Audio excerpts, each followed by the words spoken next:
10 കുഷ്ഠരോഗികൾ യേശുവിൻ്റെ അടുക്കൽ ചെന്ന് യേശുവിനോട് പറയുകയാണ്, യേശുവെ ഞങ്ങളോട് കരുണ തോന്നണമേ. അവരുടെ ഈ വാക്കുകൾ കേട്ടിട്ട് യേശു അവരോട് കരുണ തോന്നി, മനസ്സലിവ് തോന്നി അവരെ സൗഖ്യമാക്കുകയാണ് ചെയ്യുന്നത്.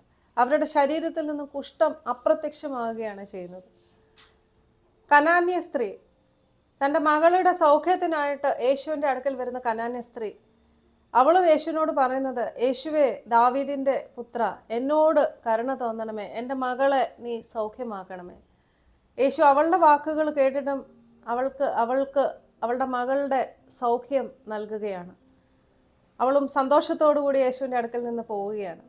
ബർത്തിമായുടെ കരച്ചിലും ഏറെക്കുറെ ഇതേപോലെ തന്നെയാണ്. യേശുവെ ദാവീദ് പുത്ര, എന്നോട് കരുണ തോന്നണമേ എന്ന് ബർത്തിമായി ഉറക്കെയാണ് നിലവിളിക്കുന്നത്. യേശുവിൻ്റെ കാതുകളിൽ ആ വാക്ക് ഒന്ന് കേട്ടാൽ മതി അവൻ മനസ്സലിവ് തോന്നും എന്നുള്ള ഉറപ്പ് ബർത്തിമായിക്കുണ്ടായിരുന്നു.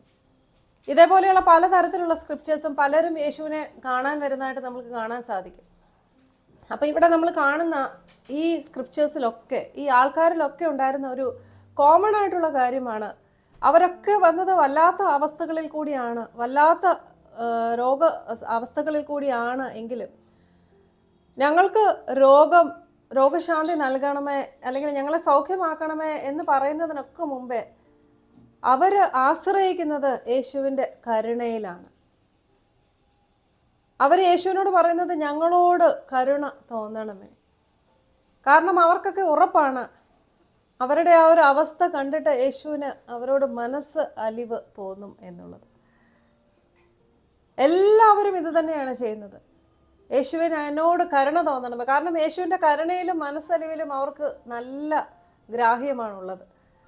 യേശുവിൻ്റെ കരുണ, അല്ലെങ്കിൽ ദൈവത്തിൻ്റെ കരുണ, ഈ ഒരു കരുണയെക്കുറിച്ച് നമ്മൾ ബൈബിളിൽ ഒരു തരത്തിൽ നമ്മൾക്ക് എന്താ പറയുക, വർണ്ണിക്കാൻ പറ്റത്തില്ലാത്ത തലത്തിലുള്ളതാണ് ദൈവത്തിൻ്റെ കരുണ, അല്ലെങ്കിൽ അവൻ്റെ ദയ എന്നത് നമ്മൾക്ക് വായിച്ച് കാണാൻ സാധിക്കുന്നത്. 136 സങ്കീർത്തനം, ആ ഒരു സങ്കീർത്തനത്തിൽ 26 പ്രാവശ്യമാണ് ദൈവത്തിൻ്റെ ദയയെക്കുറിച്ച് വർണ്ണിക്കുന്നത്. അതെന്താണ് അവിടെ നമ്മളെ വായിച്ച് കാണുന്നത്? യഹോവയെ സ്തുതിക്കുക, യഹോവയ്ക്ക് സ്തോത്രം ചെയ്യുവീൻ, അവൻ നല്ലവനല്ലോ, അവൻ്റെ ദയ എന്നേക്കും ഉള്ളത്, അവൻ്റെ ദയ എന്നേക്കും ഉള്ളത്. His mercy endures forever, his mercy endures forever എന്നാണ് നമുക്ക് കാണാൻ സാധിക്കുന്നത്. 26 പ്രാവശ്യം ഓരോ വചനങ്ങൾ കഴിയുമ്പോൾ പിന്നെയും ഇത് തന്നെയാണ് തുടർന്ന് എഴുതപ്പെട്ടിരിക്കുന്നത്. അവൻ്റെ ദയ എന്നേക്കും ഉള്ളത്, അവൻ്റെ ദയ, അവൻ്റെ കരുണ തീർന്ന് പോകത്തില്ല എന്നുള്ളത് എത്രമാത്രം നമ്മൾക്ക് നമ്മുടെ മനസ്സിൽ വരുന്നൊരു കാര്യമാണ്. നമ്മുടെ കഷ്ടപ്പാടുകളിലൊക്കെ നമ്മൾ ദൈവത്തിൻ്റെ കരുണയിൽ ആശ്രയിക്കുക. കാരണം അവൻ്റെ കരുണ തീർന്ന് പോകത്തില്ലാത്ത, വറ്റിപ്പോകത്തില്ലാത്തതായ അവൻ്റെ നേച്ചറാണ്, അവൻ്റെ സ്വഭാവ സവിശേഷതയാണ്.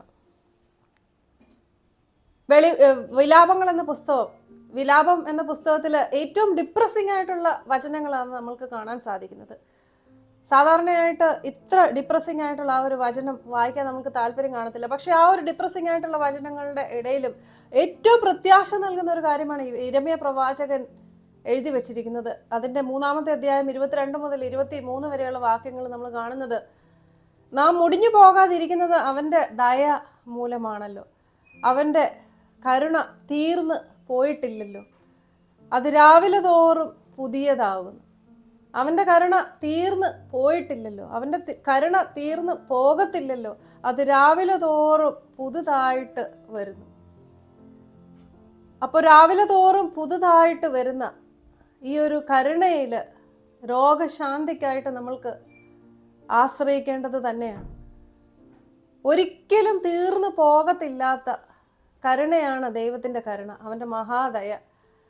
ഒരുപാട് വർഷങ്ങളായിട്ട് അതേപോലത്തെ അവസ്ഥകളിൽ കൂടിയൊക്കെ കടന്നു പോവുകയാണെങ്കിൽ നമ്മുടെ രോഗത്തിൻ്റെ അവസ്ഥ എത്രമാത്രം നമ്മളെ ബുദ്ധിമുട്ടിക്കുന്നു എങ്കിലും നമ്മൾ ഓരോരുത്തരും ഈ ഒരു കാര്യം മനസ്സിൽ വെക്കുക, അവൻ്റെ കരുണ തീർന്ന് പോകത്തില്ല. ഇന്ന് വരെ നിങ്ങൾ അവൻ്റെ കരുണയിൽ കൂടിയുള്ള ആ ഒരു രോഗശാന്തി നിങ്ങളുടെ ശരീരത്തിൽ കണ്ടു ഇല്ല എങ്കിലും വിഷമിക്കേണ്ട. വിശ്വസ്തയോടുകൂടി ദൈവത്തോട്, വിശ്വസ്തനായ ദൈവത്തോട് നമുക്ക് അവൻ്റെ കരുണയിൽ ആശ്രയിക്കാം. കാരണം തീർന്നു പോയി എന്ന് നമ്മൾക്ക് തോന്നുമെങ്കിലും പിറ്റേ ദിവസം നാളെ രാവിലെയും പിന്നെയും പുതുതായിട്ട് വരുന്നതാണ് ദൈവത്തിൻ്റെ കരുണ. അവൻ്റെ പുതുതായി വരുന്ന, ഒരിക്കലും തീർന്നു പോകാത്ത,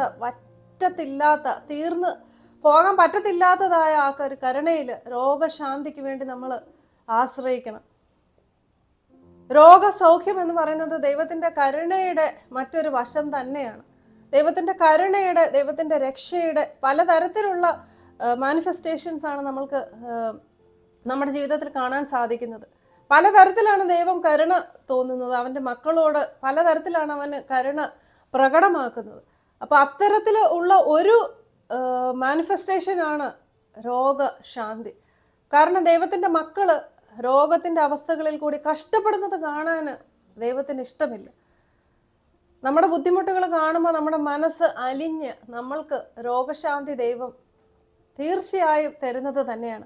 പക്ഷെ അതിനുവേണ്ടി നമ്മൾ ദൈവത്തിൻ്റെ അടുക്കൽ അവൻ്റെ കരുണയ്ക്കായിട്ട് യാചിക്കണം. അവൻ്റെ കരുണയിൽ നമ്മൾ ആശ്രയിക്കണം. അവൻ്റെ കരുണയിൽ ആശ്രയിക്കാൻ നമ്മൾക്ക് തോന്നണം.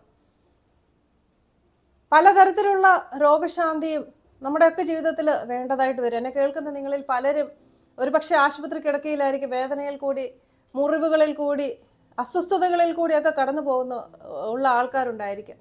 ചിലരുടെയൊക്കെ ജീവിതത്തിൽ രോഗം വരുത്തിയ ബുദ്ധിമുട്ടുകളെക്കാട്ടിൽ കൂടുതലായിരിക്കും ചികിത്സാ വിധികൾ കൊണ്ടുണ്ടായ ബുദ്ധിമുട്ടുകൾ.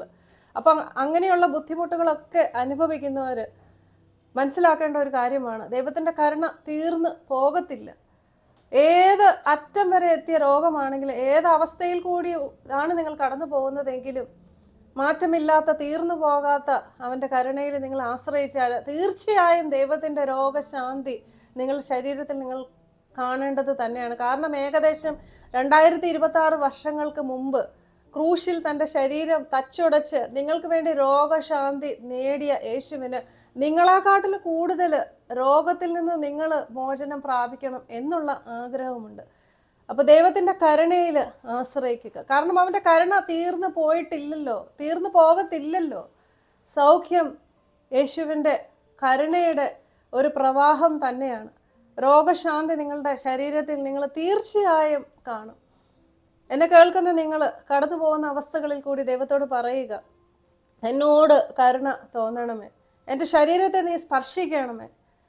തീർച്ചയായും ദൈവം നിങ്ങളുടെ ശരീരത്തെ സ്പർശിച്ച് നിങ്ങളുടെ വേദനകളിൽ നിന്ന്, നിങ്ങളുടെ രോഗങ്ങളിൽ നിന്ന് അവൻ നിങ്ങൾക്ക് മുക്തി നൽകുന്നത് തന്നെയാണ്. കാരണം അവൻ്റെ കരുണ തീർന്നു പോകത്തില്ലല്ലോ, അവൻ്റെ കരുണ തീരാൻ പറ്റത്തില്ലല്ലോ.